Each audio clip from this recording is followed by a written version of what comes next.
우리는 살아가면서 수많은 거래를 합니다. 그래서 거래에 익숙합니다. 편의점 가서 음료를 사가지고 카드로 결제하고, 또 온라인 쇼핑몰에 가서 필요한 것들 결제하는 것에 우리는 참 익숙합니다. 직장 생활을 하면서 또 이 여름철 아르바이트를 하면서 일한 만큼 대가를 받기도 합니다. 내가 값을 치렀더라면 그에 걸맞는 보상을 받는 것, 이것은 우리에게 너무나 익숙하고 자연스러운 모습입니다. 문제는 이런 거래 방식이 물건을 사고 파는데 그치지 않고 우리의 소중한 관계, 우리의 사랑 속에도 들어와서 영향을 미친다라고 하는 것입니다. 내가 이만큼 너에게 마음을 주었으니 너도 나에게 이렇게 사랑을 줘야지.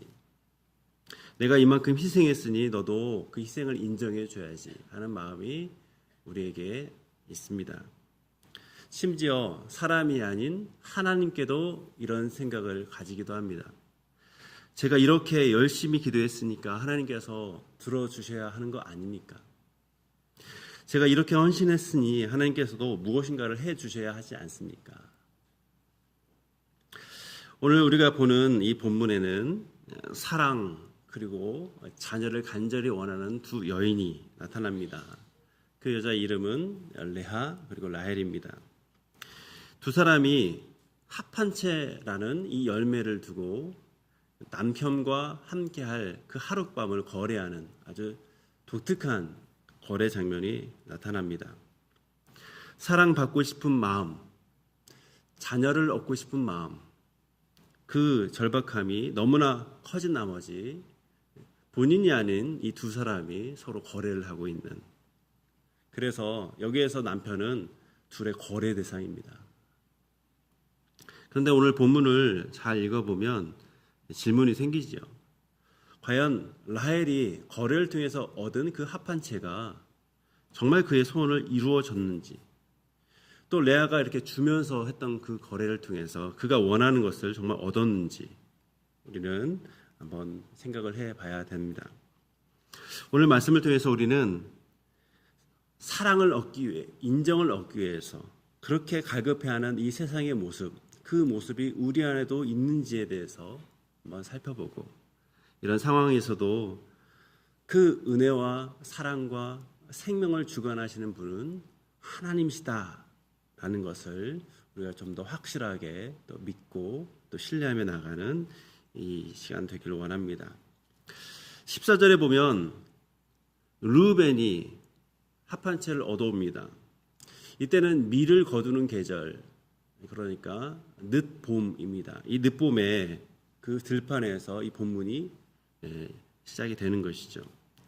레아의 장자 르우벤이 들에 갔다가 우연히 두다임이라고 부르는 히브리어입니다. 두다임이라고 불리는, 영어로는 맨드레이크, 우리말로는 이제 합한채라고 되어 있는데, 이것을 발견해서 어머니께 가져다 줍니다.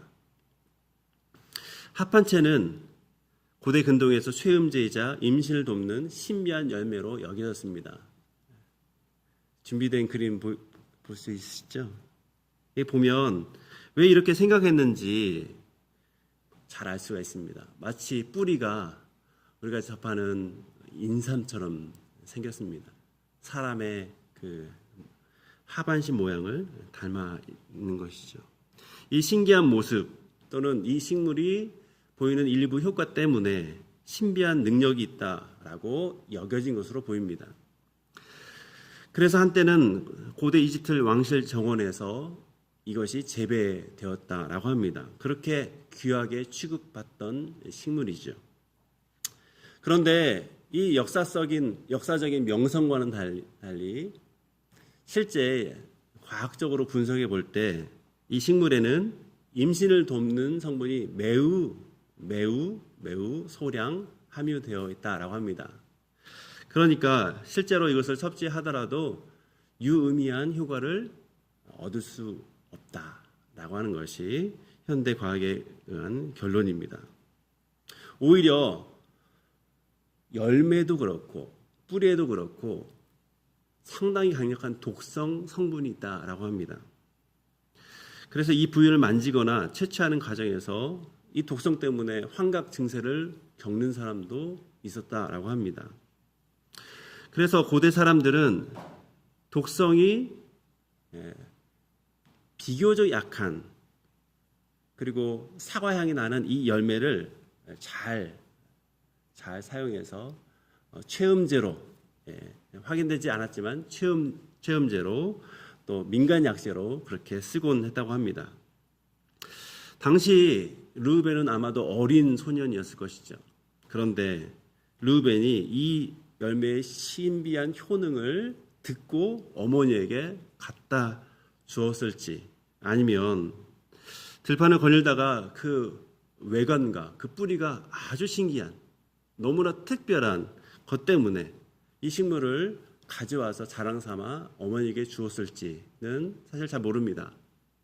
정확하게 알 수는 없지만 우리의 경험상 신만이가 산에서 산삼을 발견하고 특별히 이 뿌리 쪽이 너무나 신기한 그리고 대단한 크기를 만약에 신만이가 발견했다면 사람들한테 내가 200년 된 300년 된 그런 산삼 발견했다라고 이렇게 소문을 내듯이 아마도 르우벤 역시도 엄마에게 보여주려고 가져오지 않았을까 싶습니다.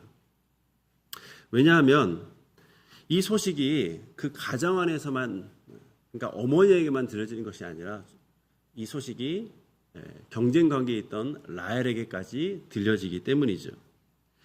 별 볼 일 없는 식물이었다면 사람들에게 소문이 나겠습니까?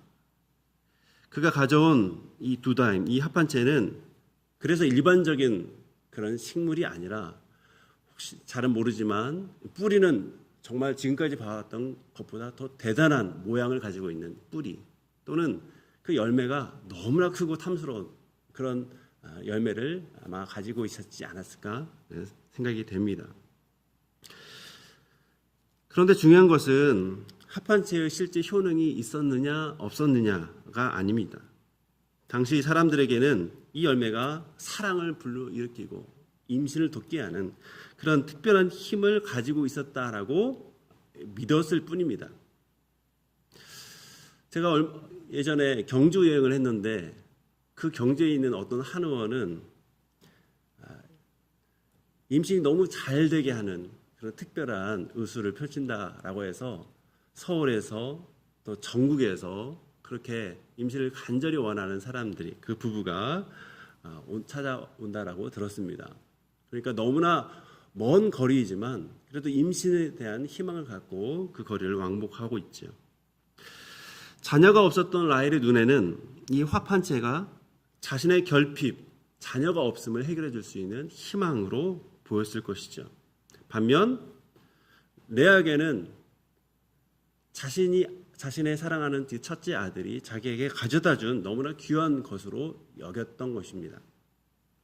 이렇게 한 사람에게는 자녀를 얻을 수 있게 할 어떤 소망을 품게 하는 그런 이 식물. 다른 사람에게는 아들이 준 다른 사람에게 빼앗기기 다른 사람에게 주기 어려운 그런 합판체입니다. 그런데 이것이 오늘 두 사람 간의 오랜 갈등을 다시금 드러내는 계기가 됩니다. 두 사람이 이 열매를 두고 거래를 시작하고 이 거래 내용은 앞에서 말씀드린 대로 남편과의 하룻밤이 됩니다. 14절에 보면 라헬이 레아에게 이렇게 말합니다. 언니의 아들의 합판체를 청구하노라. 언니의 아들의 합판체를 청구한다라는 말. 원문에 따르면 라헬은 상당히 조심스럽게 요청을 하고 있습니다. 언니, 되게 미안한데 이거 나 주면 안 될까? 하고 아주 조심스럽게 요청을 하고 있는 것이죠. 그런데 레아는 이 요청에 대해서 매우 날카롭게 반응합니다. 15절이죠. 우리 한번 읽어볼까요? 레아가 그에게 이르되 내가 내 남편을 빼앗은 것이 작은 일이냐? 그런데 내가 내 아들의 합판체도 빼앗고자 하느냐라고 하면서 빼앗다라는 이 표현이 두 번이나 반복이 됩니다. 우리가 지난 시간 살펴본 대로 두 사람은 서로 상대방이 가지고 있는 것을 내가 갖기를 원한다 하면서 나의 결핍을 상대방에서 찾고 그렇게 서로 시기 질투하며 예민하게 반응하고 있는 상황입니다. 라헬은 남편의 사랑을 받았지만 자녀가 없는 상황이고, 레아는 자녀가 있지만 남편의 사랑을 차지하지 못하는 그런 상황입니다. 물론 레아는 이미 아들 넷을 낳았습니다. 야곱은 레아 아이들과 시간을 갖기 위해서 그의 장막에 찾아가서 자주 시간을 보냈을 것입니다. 그래서 레아는 이를 내가 남편을 차지했다라고 말하면서 아들을 주신 하나님께 감사와 찬송을 그렇게 올려드립니다. 그런데 이 모습을 본 라헬이 가만히 있지 않습니다. 자신의 몸종 비라를 통해서 두 아들을 얻게 합니다. 그리고 이에 대해서 내 억울함을 풀었다, 내가 언니와 경쟁해서 이겼다라는 뜻으로 두 아들의 이름을 짓는 것이죠. 그런데 여기서 멈추지 않고 레아도 자신의 몸종 실바를 통해서 두 아들을 얻게 합니다. 이렇게 레아의 장막은 결국 항상 라헬의 장막보다 더 북적입니다. 처음에 자식 없던 야곱은 이 아이들 때문이라도 레아의 장막에 아마 더 머물렀을 것이죠. 그런데 문제는 우리 삶이 그렇지 않습니까? 남자가 좀 쉬고 싶은데 아이들이 너무 많으면 좀 귀찮은 거죠. 아마도 이 아이들이 자라나면서 조용한 라헬의 장막에 머무르는 시간이 점점 늘어났던 걸로 보입니다. 레아 입장에서는 많은 자녀를 얻어서 그 자녀를 보러 오는 남편과 함께하고 싶고, 이걸 통해서 내가 라헬보다 사랑을 더 많이 받는 존재다라는 이 존재감을 확인하고 싶은데, 문제는 이 시간이 점점 흐르면서 다시 라헬에게로 가는 그런 남편의 모습을 보는 것이죠. 그런 의미에서 레아 입장에서는 남편을 라헬에게 빼앗겼다라는 생각을 하고 있는 것이죠. 물론 이것이 이 상황에 대한 온전한 인식은 아닐 겁니다. 그렇지만 레아 입장에서는 결국 라헬이 내 남편을 독차지하고 있구나라고 느꼈던 것이죠. 그러니까 이런 감정을 가지고 있는 이 레아에게 레아가 르우벤이 채취해온 그 합한 채를 나에게 달라라고 하는 이 라헬에 대해서 비록 조심스럽게 얘기했지만 좋은 반응을 보이지 않고 있는 것이죠. 레아는 남편을 뺏어가더니 아들의 합한 채마저 빼앗아 가려 한다라고 하면서 아주 격한 반응을 하고 있습니다. 그런데 이 레아의 격한 반응에 대해서 라헬이 뜻밖의 반응을 합니다. 그것이 15절 하반절이죠. 그러면 언니 아들의 합한 채 대신에 오늘 밤에 내 남편이 언니와 동침하리라.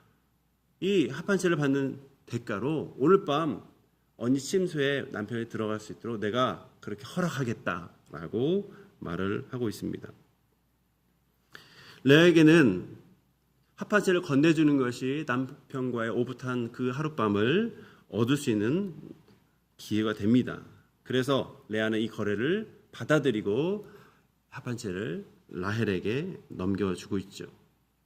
그리고 16절입니다. 이 해질 무렵 야곱이 들에서 돌아옵니다. 그러면서 이 야곱에게 이렇게 말합니다. 내가 당신 샀습니다 라고 말합니다. 야곱은 그날 밤 레아의 처소에 들어가서 잠을 자게 됩니다. 내가 당신을 샀다라는 말, 참 어색하고 이상한 말이지 않습니까?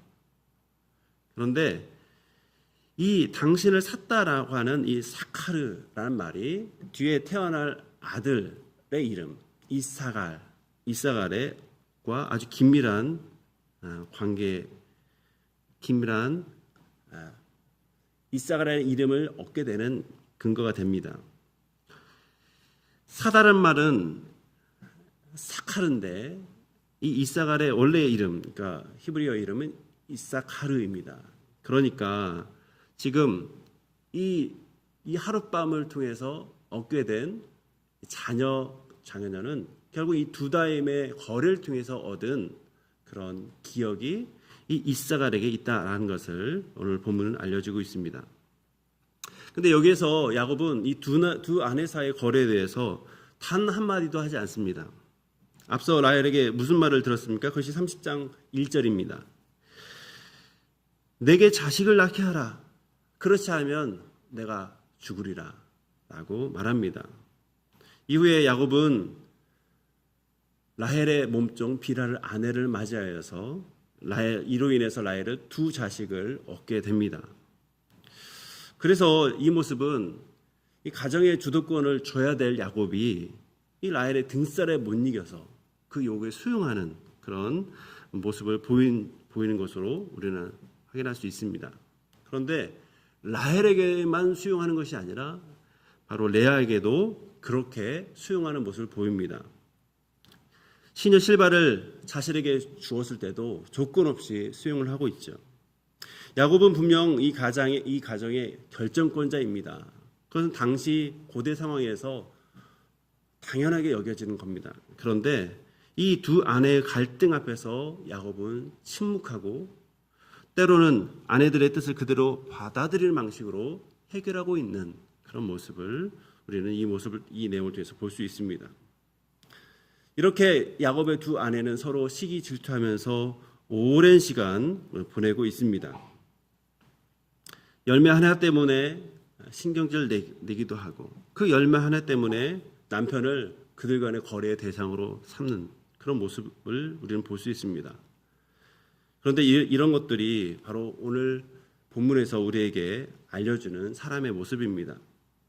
사랑을 홀로 독차지하고 싶은 그 소유의식, 내게 없는 것, 상대방에 있는 것을 보고서 시기하고 질투하는 그런 우리의 모습, 우리의 결핍을 채우려 하는 모습, 그것이 바로 우리의 모습이죠. 이렇게 두 자매는 합한 채를 주고받고 남편과 함께할 시간까지 거래를 합니다. 그런데 17절을 보면 이제 본문의 주어가 바뀝니다. 결국 성경은 레아가 이 거래를 통해서 그가 임신한 것이 아니라 하나님께서 레아를 들으셨기 때문에 임신했다. 그 태 안에 생명을 안착시켰다라고 말을 하고 있는 것이죠. 17절에 보면 이제 야곱과 하룻밤을 보낸 레아가 다시 출산을 시작하는 그런 내용을 담고 있습니다. 그는 다섯째를 납니다. 하나님께서 레아의 소원을 들으셨다라고 말합니다. 과연 레아의 소원이 무엇일까요? 과연 그동안 잠시 아이를 낳지 않게 된 레아, 그래서 자신의 시녀 실바를 통해서 두 자녀를 얻게 된 레아는 과연 무엇을 하나님께 기도했을까요? 레아는 다시 자녀를 자신을 통해서 얻게 해달라고 기도했을 수도 있습니다. 그렇다면 뒤이어서 그는 다섯째 아들 이사갈과 여섯째 아들 스불론 그리고 딸 디나는 그 기도의 응답이라고 볼 수 있습니다. 그런데 레아의 이전 고백을 보면 그의 소원은 그의 자녀의 수만을 늘리는 것으로만 보이지는 않습니다. 왜냐하면 레아가 첫째 르우벤을 얻으면서 이렇게 말합니다. 이제는 내 남편이 사랑하리로다. 레위를 낳으면서도 이렇게 말합니다. 이제는 내 남편이 나와 연합하리로다. 그러니까 레아에게 자녀를 낳는 일은 곧 남편의 사랑을 받는 일이죠. 자녀를 낳는 것은 곧 남편의 사랑을 얻는 일이다라고 생각을 했고 자연스럽게 남편과의 시간을 많이 보내는 것은 많은 자녀를 얻는 것으로 그렇게 보일 수 있는 것이죠. 결국 레아는 남편과 함께하고 싶은 그런 마음이 가득했던 것이죠.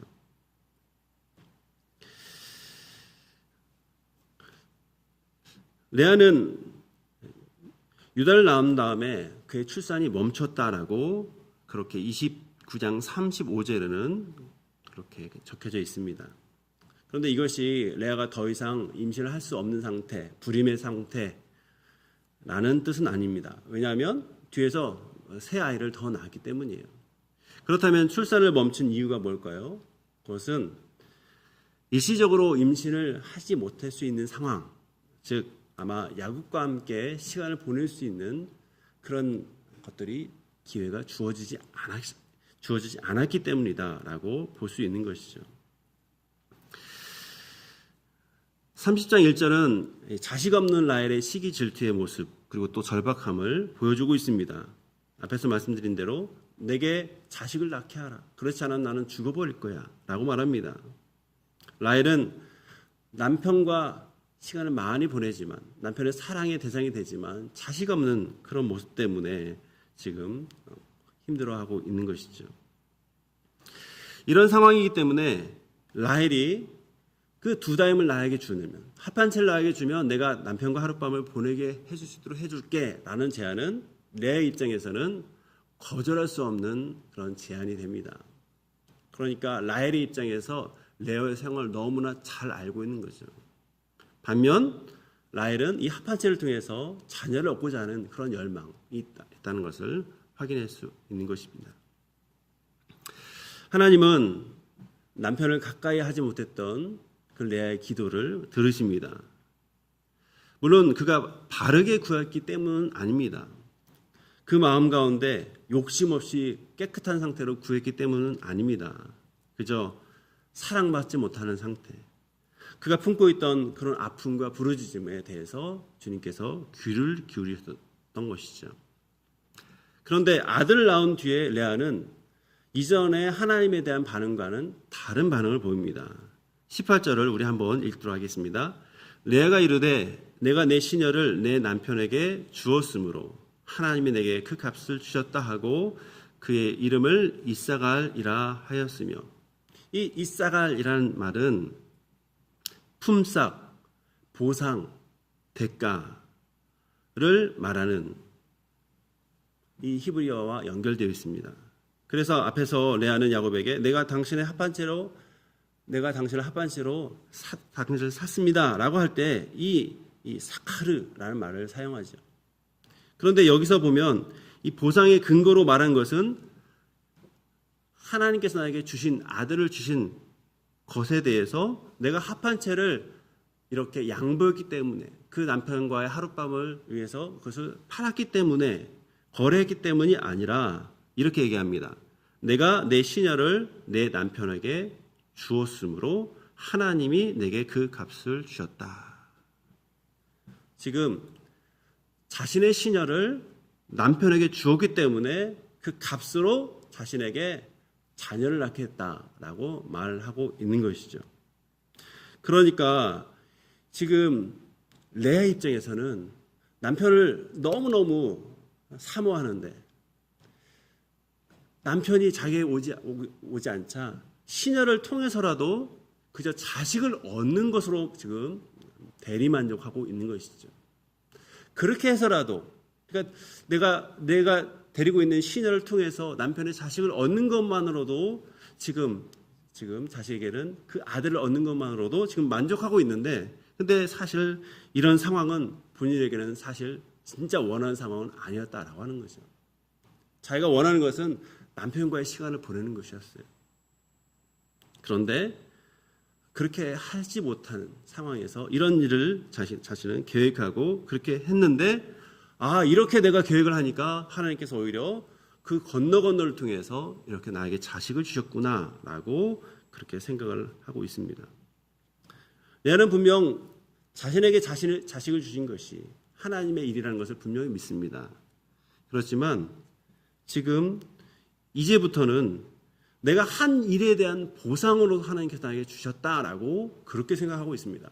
앞에서 첫째부터 넷째까지 얻을 때는 오로지 하나님께서 하신 일, 하나님께서 긍휼히 여기신 때문에 자식을 얻었다고 생각하지만 이제부터는 내가 시녀를 주었건 내가 어떤 일을 한 것을 통해서 하나님께서 나에게 보상해 주셨다라고 해석하고 있는 것이죠. 그러나 성경은 하나님께서 레아의 소원을 들으셨다라고 분명히 말을 하고 있습니다. 반면 레아는 내가 이것을 했기 때문에 그 보상으로 하나님께서 주셨다라고 말을 하고 있습니다. 하나님은 은혜로 우리의 행위에 상관없이 그저 우리에게 은혜로 우리에게 뭔가를 주셨는데, 정작 그 은혜를 받은 당사자는 내가 이것을 했기 때문에 나에게 더 많이 주셨다라고 그렇게 오해하고 있는 것이죠.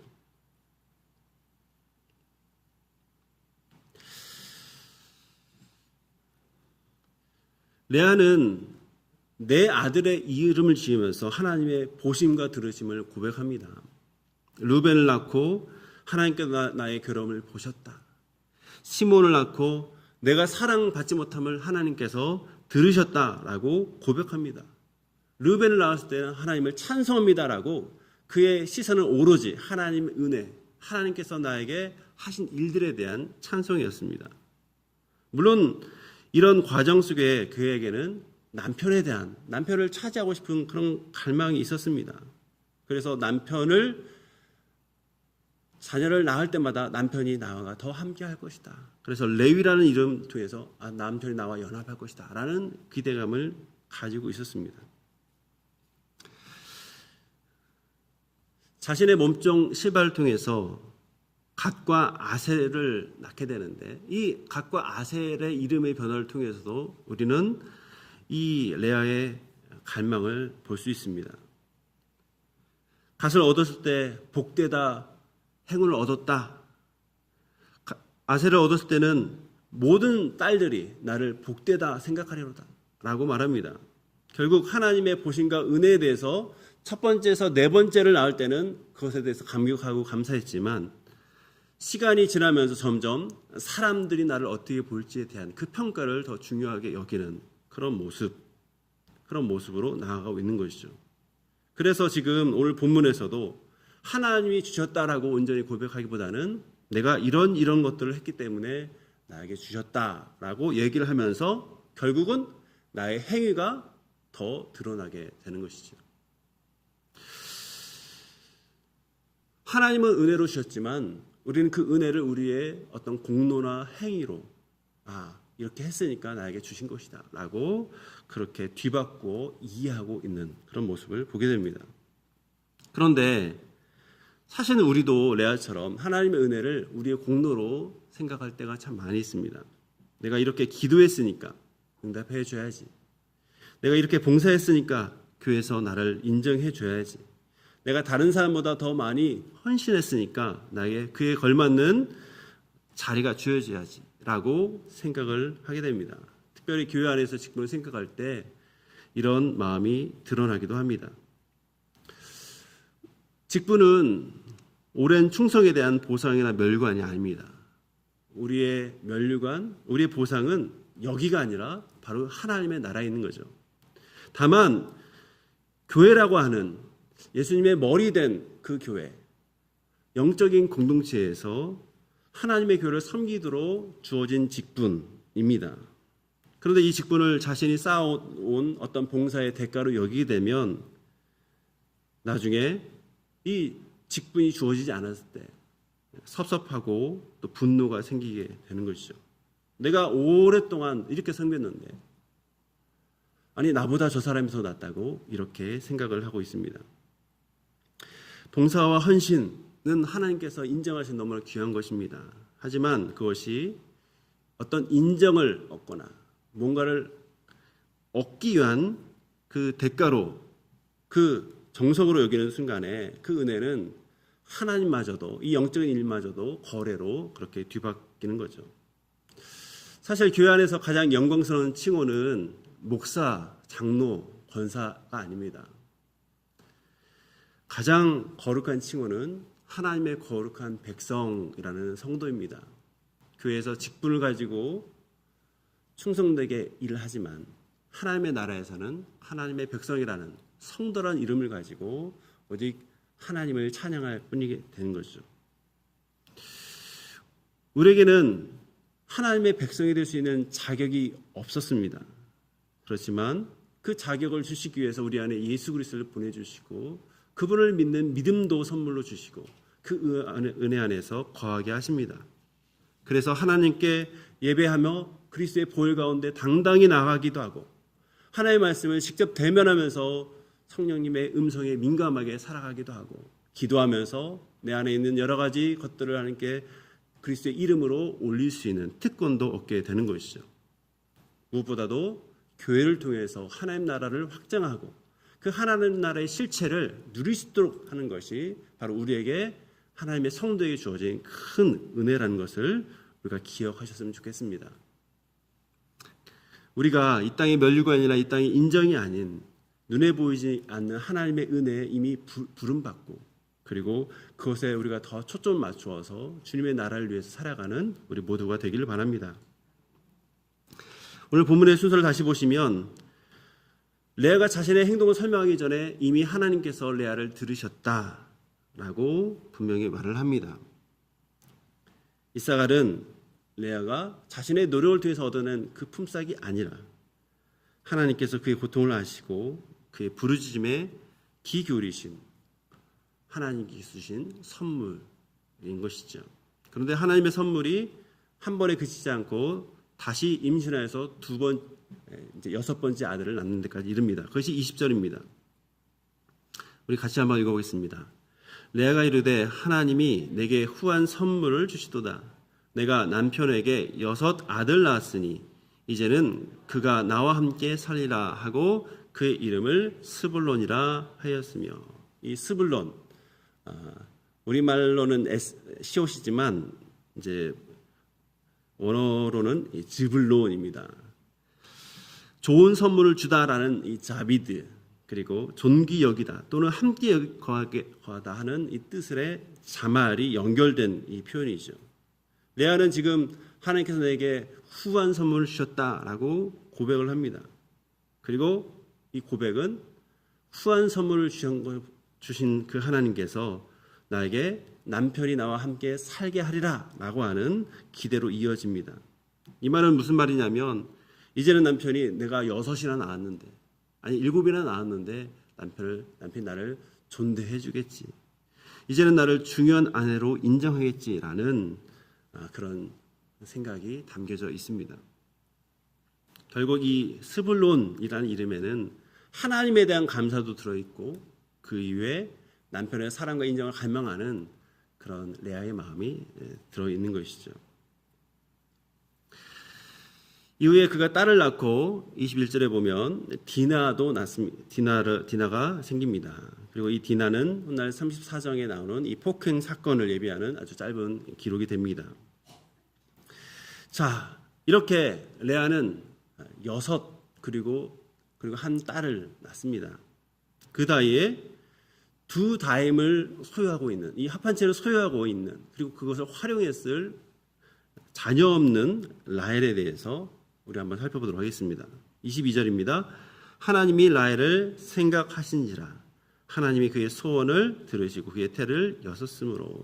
여러분, 생각하다라는 말, 이 자카르라는 말 앞에서 많이 말씀드렸죠. 하나님께서 노아를 생각하다, 권념하다라는 뜻입니다. 아브라함을 기억해서 롯을 심판해서 건져주시는 거죠. 즉 하나님의 기억하심, 하나님의 생각하심은 곧 하나님의 구원 활동을 말하는 것입니다. 고통받는 한 사람, 이 라헬을 생각하다라는 말은 곧 그에게 하나님의 놀라운 역사를 나타내신다라고 하는 그런 표현입니다. 29장 31절은 이렇게 되어 있습니다. 여호와께서 레아가 사랑받지 못함을 보시고 그의 태를 여셨다. 그리고 30장 22절은 하나님이 라헬을 생각하신지라 하나님이 그의 소원을 들으시고 그의 태를 여셨다라고 말합니다. 결국 29장 31절부터 오늘 본문 22절까지는 처음부터 끝까지 출산 이야기인데 야곱에게 어떻게 12아들이 생겨나게 됐는지에 대해서 그 자식들이 태어난 그 이야기 전체를 담고 있습니다. 라헬의 태도 하나님께서 여셨고 그 전에 레아의 태도 하나님께서 여셨습니다. 그래서 이 출생 이야기의 단락은 우리가 생각할 때로는 부부 관계의 문제 또는 가정 내 2명 이상의 아내를 가진 일부 다처제의 문제 또는 이 안에서 사람 간의 시기 질투의 그 문제가 보이지만 이것이 주가 되는 것은 아닙니다.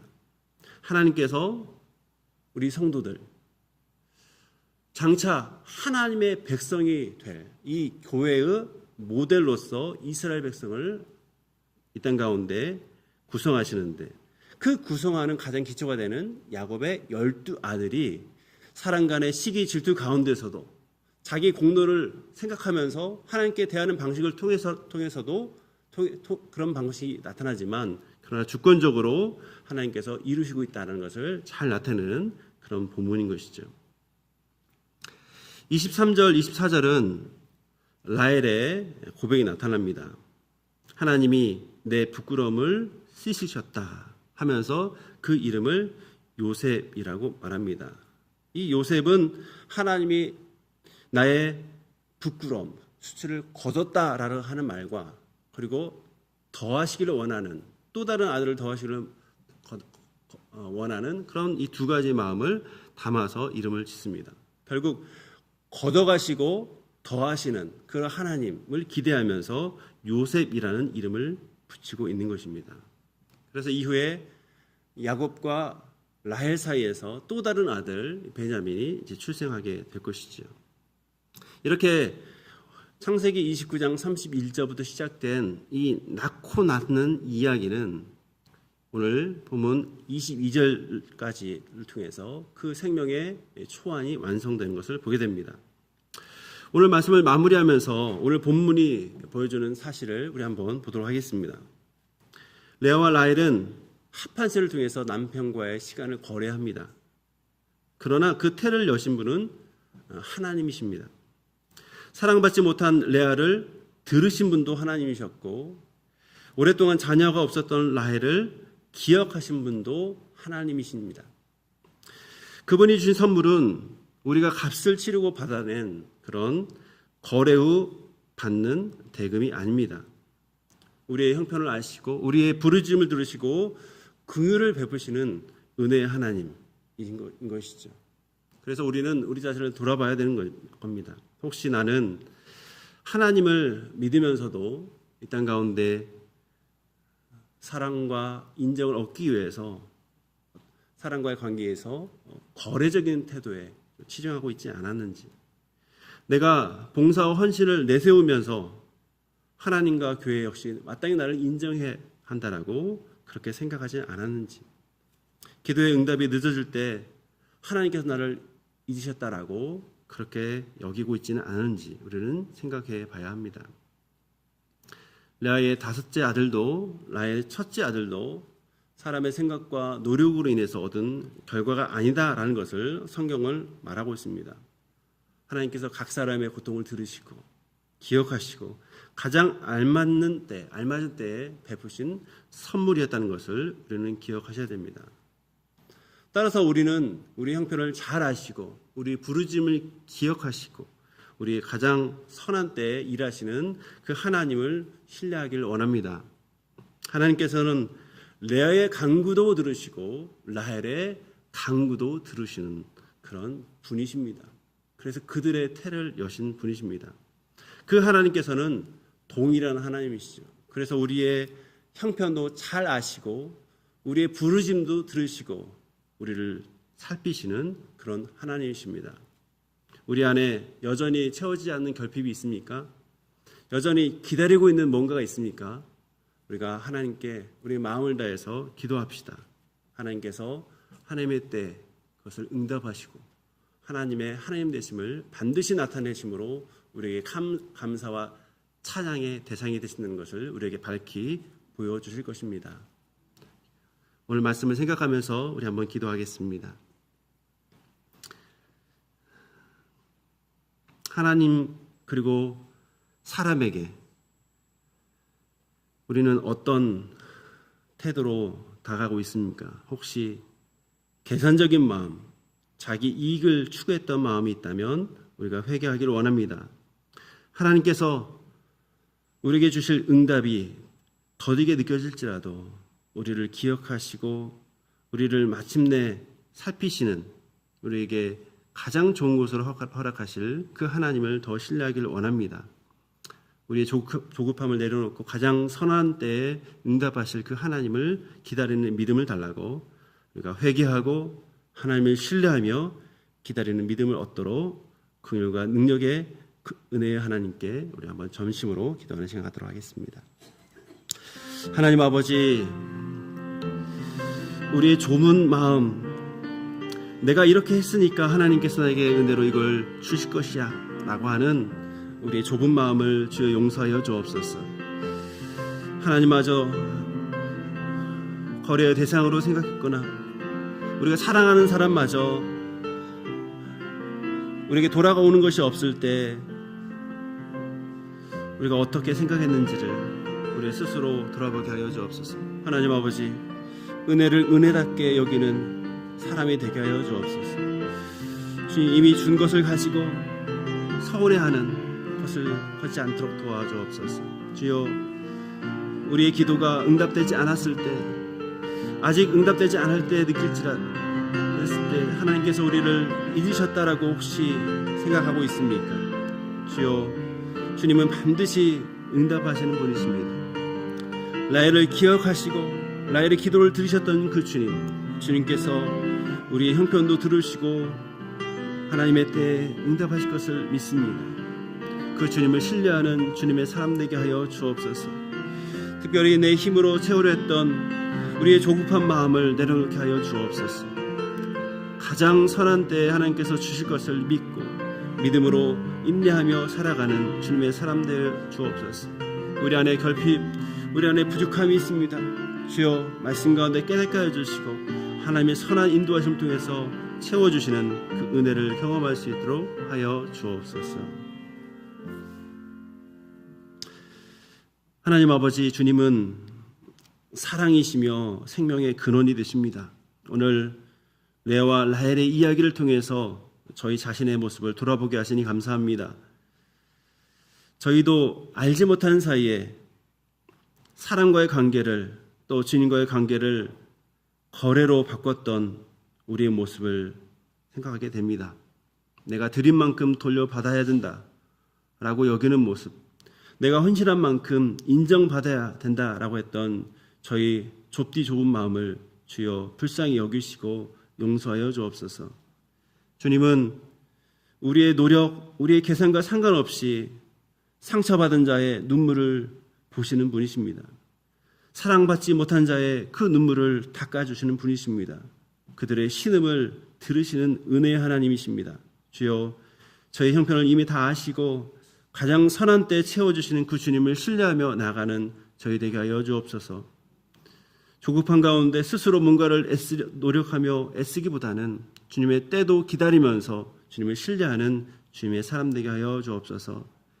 특별히 저에게 주신 가장 귀한 이름은 이 땅 가운데서 얻은 어떤 인정이나 성취가 아니라 우리가 아무 노력을 하지 않았음에도 불구하고 하늘의 하나님께서 예수 그리스도를 보내주심으로 그리스도 안에서 하나님의 백성이라는, 성도라는 그 이름을 주신 것을 우리가 늘 기억하며 성도로서 그 은혜를 감격하며 낮은 자리에서 섬기는 주님의 사람 될 수 있도록 저희에게 은혜를 베풀어 주옵소서.